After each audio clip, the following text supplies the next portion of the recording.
Hey, welcome coaches to the very first, I guess, new live for the Facebook group in this month of January.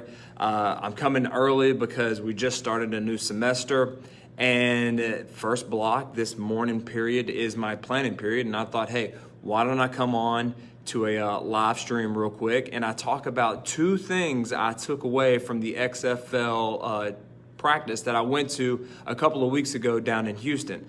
So while as coaches come in, if this sounds good, please give me a thumbs up. Let me know where you're watching from, where you're calling from in this new the update Facebook Live. I got Coach Reynolds, Coach Ian, Coach Davis. What's going on, fellas? Y'all doing okay? Hope everything is all right.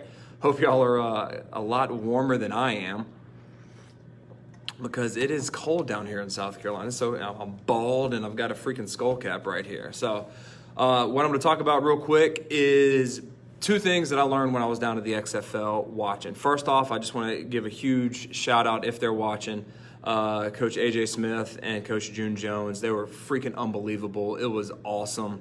I loved being there, just being on the sideline, watching how practice goes, watching the structure, how hard those players are working and everything. And I'm looking forward to the XFL when it starts, not this weekend, but next.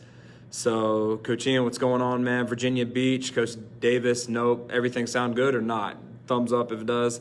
Coach Jamie from across the pond, welcome, man. Hey, Jamie, if you're listening to this, I want to put on a clinic overseas. If you know any way or anybody that I can talk to, let me know. I want to go over there and talk ball. Y'all got a growing community of football coaches, and I just want to be a part of it over there.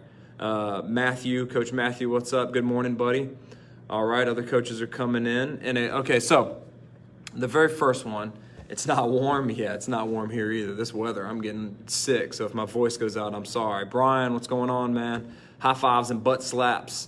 The first thing I get asked a lot of is, how do you teach, the seam reads or the choice route? Let's talk about the choice route. The single receiver on the other side of the backside of the 3-by-1. How do you teach that? What do you do? And what I noticed and what I saw, and they do this every single day while I was there, so I know that it happens every day in practice, is they do routes on air, but they do a specific purpose of routes on air. They're not just, or it's pat and go.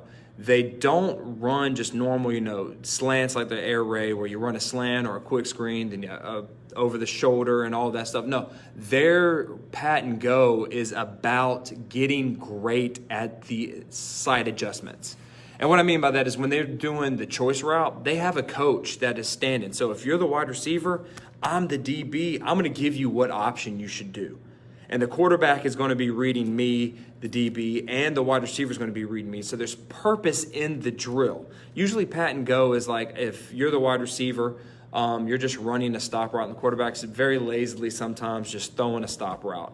Or if it's a moon ball, I'm just very lazily doing a moon ball. If you see any of those online, or if you've gotten the Mike Leach video and he's showing it, that's what's kind of going on, but not here. They're doing a purpose. Every drill in that run and shoot is with the purpose. So the choice drill, that quarterback is taking it's 4 steps if he's right-handed to the single receiver side, and they're both reading the same man, and they do that over and over again. That was a good 10 minutes of doing it, and it was unbelievable. On the other side, so they got 2 sides, right?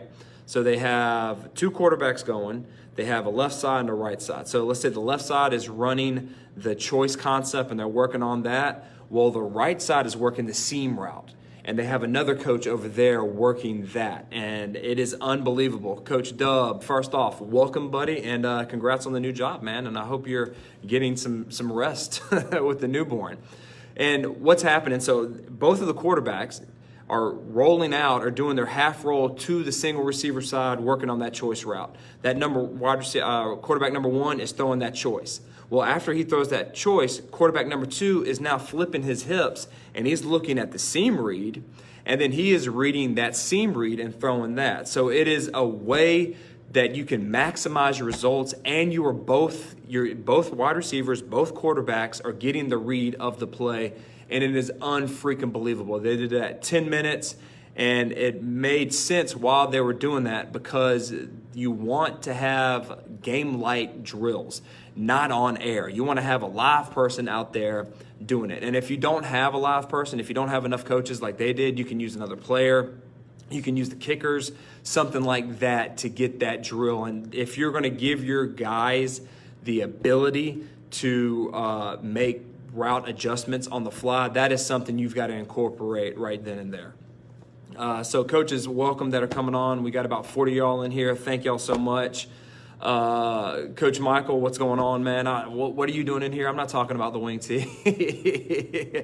Coach Smith, Coach Werman, welcome. Coach Mike, hello. If this is good, please give a thumbs up. Get somebody else in here. Go ahead and share it. What I just went over is what one of the drills that Coach Jones does every single day while I was at practice. Also, just I'm a humble brag. I met Coach Jones. So far this year, I've met 3 out of the 4 heroes. I've met Coach Jones. I've met Coach Mummy again, and I talked to Coach Mouse Davis on the phone, and it was unbelievable. I got one more on my bucket list of football coaches to talk to. That's Coach Leach. So hopefully, fingers crossed. Routes on air with limited quarterbacks. They only had 2. They did routes on air. Total, they had 3 quarterbacks. That was it. That's the only 3 quarterbacks. It looked like a high school team, if I'm being completely honest. There was maybe 12, 13 wide receivers, and they were doing routes on air. What they did was they just did it for 2 guys. And another thing that they did was the backside of switch. They practiced switch all the time, and it was just the backside, just the 2 wide receivers running the switch routes. And there was someone at the very top, and it was usually Coach Jones. And what he did was after they switch, he'd be like, "Man," and then they'd break off right then. And the next 2 would come up, and he'd be like, "Zone 3 deep, cover 3 bailing," and he would say that as they were running their routes, and they had to adjust on the fly just like that. And that's something you can do if you don't have the numbers. We all think you have to have like 80 kids. They didn't. They had a roster of 53, or actually 60, and they were making cuts then. So that's something you can do. Coach Harper, what's going on, man? I need to get down there and see your stuff. I love everything that you're doing. Coach Smith, thank you. Tagging someone in here, awesome. The second thing is about offensive line. And if you watched my Coach Caduti live clinic, we kind of touched on this, but on the backside, if you got a 4-eye or a 3 and your guy's having a difficult time reaching him, if you're running outside zone, so let's say you're left guard or left tackle and you're running outside zone to the right or something, and that left tackle has to reach the 4-eye or get the 3 or something like that, and he's not getting it, that guy's just shooting through, what they have started doing is they've been skip pulling. And he said that offensive line coach, I forget his name, he was a great guy, bolder than me, but man, he was intense. Up in Canada, what they've started to do is skip pull and then run. And what that does is it gets their big guys in front, and it's actually makes it easier to wash that 4-eye or get that 3 and just move him out and then make the running back make the right cut. And he has film on it, and I saw a little bit of film, and it actually worked.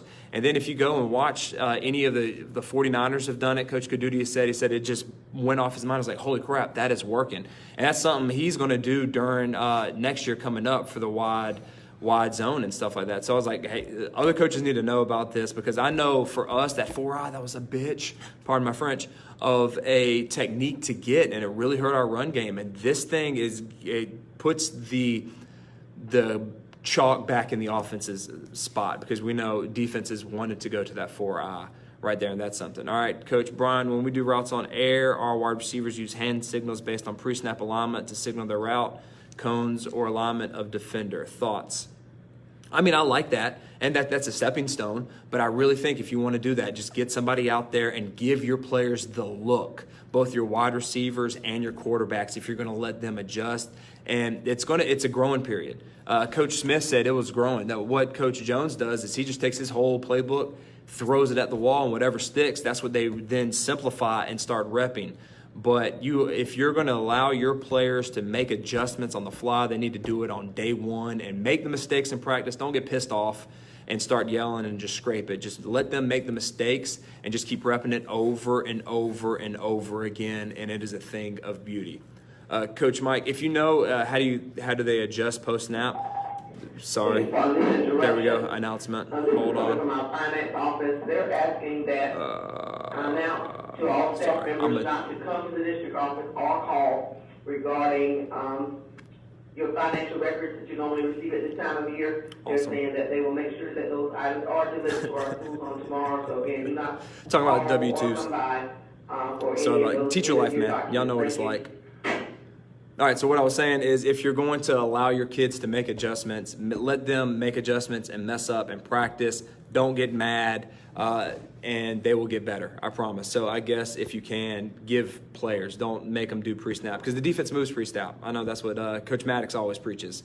They move pre-snap. So to have them make an adjustment pre-snap, and then what if they make that adjustment based on the pre-snap look, but the defense moves, and now you're screwed. So there you go. How do they adjust post-snap? Yeah, I don't know if that's for me or not. All right, so those were the two things that I really took away from it was, that drill, the pat and go, they made it into a form of reading the defense on the fly, and then that skip pull technique on the backside of helping to get that 4-hour, whoever's shooting that B gap. Those are two unbelievable things that I took away from it. If you have questions real quick, go ahead, put them in the chat. I will answer anything to the best of my ability. You need to watch the XFL, man. It is, they said that Vince McMahon is trying to make this an offensive league. So if you like offense, hopefully that they'll score. I think they've got a lot of things in place to actually make it the whole way through. I'm really excited. I'm probably going to go back to Houston when Coach Jones and Coach Mummy both play against each other. That falls on my spring break, so I'm going to go back there, and I will get anything I learn, y'all know. So thanks for being on this. Sorry about the announcements. I hope you take away those two drills, and until next time, coaches, let's continue to master the spread, score points, and have fun.